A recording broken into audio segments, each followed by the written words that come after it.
Hallo, we zijn weer allemaal leuke dingen aan het maken. We zijn voor een klant bezig met eitjes te maken. En om die eitjes, chocolade-eitjes voor Pasen, moeten wikkeltjes komen.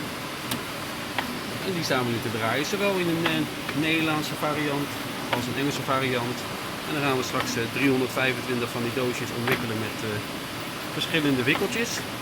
Verder zijn we nog druk bezig om ruim 200 boeken te maken voor Dakar.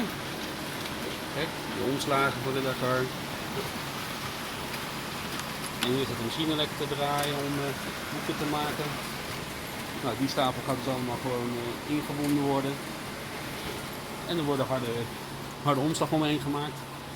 Verder staan we ook nog lekker mooie postertjes te maken voor een leuke klant van ons, Olly en Jeu. Nou, dat was weer even een kleine update. Tot de volgende keer.